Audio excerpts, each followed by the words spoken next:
जो मैं आपको कहानी सुनाने जा रहा हूँ, ये है गाज़ियाबाद की, सन 1984 की। तब गाज़ियाबाद के अंदर इतनी बसावट नहीं थी। ये एक फैमिली की कहानी है जिसमें उसके मम्मी-पापा और एक राजू नाम का लड़का रहता था।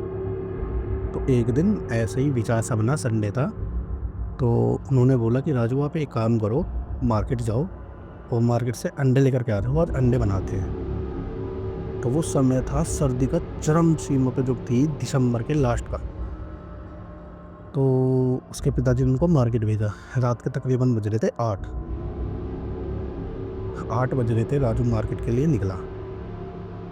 निकलने के बाद वहाँ पे उसने गेट खोला, गेट खोलने के बाद जैसे वो आगे बढ़ा तो वहाँ पे देखा एकदम कोहरा छाया हुआ था। वहाँ पे पास में भी कोई व्यक्ति इसके निकल रहा हो, वो भी नहीं दिख रहा था, इतना कोहरा था, बिल्कुल साफ नहीं दिखाई दे रहा था। वो अपने धीरे-धीरे कदमों से आगे चलने लगा। चलने के बाद थोड़ी जैसे दूर आगे गया, उसको एकदम कुत्ते के भौंकने की बहुत तेज़ से आवाज़ आती है। वो सोचता है कि कुत्ते ने किसी इंसान को देख लिया होगा या वैसे करके भौंक रहा होगा किसी के ऊपर, वो और चलने लगा। तो वहाँ पे उसको एकदम क्या दिखता है, एक 6 फुट 8 इंच की बुर्का पहने हुए एक लेडीज़ खड़ी हुई है।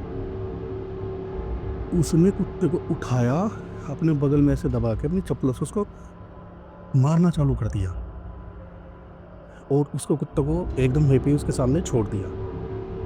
छोड़ने के बाद उसने देखा कि ये ऐसे-ऐसे इसने कुत्ते को मारा, तो उसने सोचा राजू ने कि ये ऐसे ही मार रही होगी क्योंकि इसके ऊपर भौंक रहा था, वो थोड़ा और आगे आने लगा। तो उसके आगे जैसे ही जाते ही उसको औरत के फेस पे एकदम उसकी नज़र पड़ी, उसका फेस एकदम ऐसे किसी ने जैसे नोक मार के खरोच रखा हो, ऐसे एकदम भूतिया टाइप का उसका चेहरा। राजू ने जैसे उसके चेहरा देखा ना, चिल्ला और वो अपनी साइड घर की साइड भागने लगा। भागते-भागते वो सीधा पहुँच गया अपने घर पे। घर पे जा कर के अपने मम्मी-पापा को उसने झूठ बोल दिया कि मार्केट में उसको अंडे नहीं मिले, दुकान बंद हो रखी थी, सर्दी का टाइम है क्योंकि, मैं वो इस वज़ह से नहीं लेकर के आ पाया।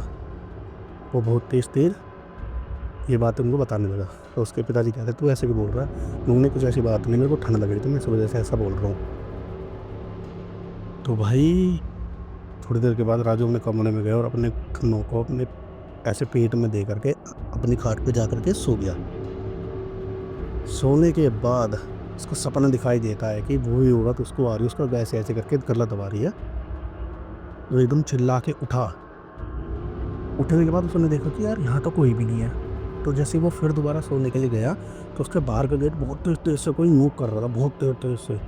वो कह रहा है, "यार ऐसे तो हमारे घर पे कभी नहीं हुआ कि किसी ने इतनी तेज़-तेज़ गेट खटखटाए हो।" तो वो एकदम जा कर के जैसे उसने गेट खोला तो उसके सामने सेम वही औरत खड़ी हुई दिखाई दी जो कि उसको मार्केट में मिली थी। बिल्कुल सेम वही। सेम वही दिखने के बाद राजू एकदम बहुत तेज़ से उसको देख कर के साँसें ऊपर नीचे करने लग गया। तो उसके घर में एक पालतू कुत्ता था, जो हमेशा राजू के बेड के नीचे ही सोता था। उसने उसको बुलाया, "मोती, मोती" करके उसने बुलाया। मोती 2 ही आवाज़ में एकदम बाहर निकल के आया मेन गेट पे और उस औरत को देखकर भौंकने लगा। उस औरत ने फिर मोती के साथ भी वही काम किया, जो कि उस कुत्ते के साथ मार्केट में किया था। उठाया, अपने बगल में दबा, उसे चप्पलों से मारने लगी। कुत्ता बहुत तेज़-तेज़ से बिल खाने लगा, वो करके रोने लगा वहाँ पे। उस चीज़ को देख कर के तुरंत एकदम राजू अंदर भागा, उसने गंगा जल उठाया, गंगा जल उठा कर के सीधा औरत के ऊपर मारा और वो उस औरत के ऊपर गंगा जल ऐसा काम कर रहा था जैसे कोई जिंदा आदमी के ऊपर तेज़ाब काम करता है जब उसके ऊपर डाल देते हैं। वो इतनी तेज़-तेज़ से चिल्लाने लगी और वो वहाँ से जाने लगी। जाते के साथ ही राजू ने एकदम गेट दबाया, अपना कुत्ता अंदर लिया और गेट बंद कर दिया। गेट बंद करते ही वो सोया नहीं पूरी रात।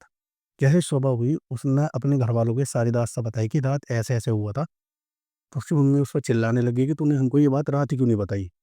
तो रात ना बताने की वजह से उन्होंने अपने घर पे पंडित जी को बुलाया, अपने घर का शुद्धिकरण कराया, पवित्र कराया और अपने घर पे मंत्री, गायत्री मंत्र कराए, सारी चीज़ कराई। उसके बाद उसका घर पवित्र हुआ। तब कहीं जा कर के अब वो राजू को सपने भी नहीं आते और वो अपने घर पे भी एकदम सुरक्षित है। तब कहीं जा कर के उसको शांति मिली है। अभी भी राजू कभी-कभी रात में डर जाता है ये सब हाल लेकर के कि कहीं अभी भी ऐसी कुछ चीज़ तो नहीं है। वो अभी भी सोता नहीं है। कहीं-कहीं उसको घंटे लग जाते हैं सोने के लिए, क्योंकि जो भाई उसके सामने मंज़र आया था ना, वो बहुत ही ज़्यादा भयानक आया था। इस वजह से अभी भी राजू थोड़ा-थोड़ा सोने में उस टाइम पे संकोच कर रहा था। तो उसके पिताजी एक बार रात को आए, उससे सारी चीज़ बताई कि अब ऐसे-ऐसे घर पे हो गया है, अब ऐसा कुछ नहीं होगा। तब कहीं जाके अब राजू को आराम मिला है। राजू ने अब दोबारा से सोने की कोशिश करी है। तो ये कहानी आज ये समाप्त हुई। आपको कैसे लगी? लाइक एंड सब्सक्राइब ज़रूर करें। भाइयों यार सपोर्ट दिखाओ थोड़ा बहुत अपने भाई के चैनल पर। तुम्हारे लिए ऐसी नई-नई वीडियो लाता रहूँगा। धन्यवाद।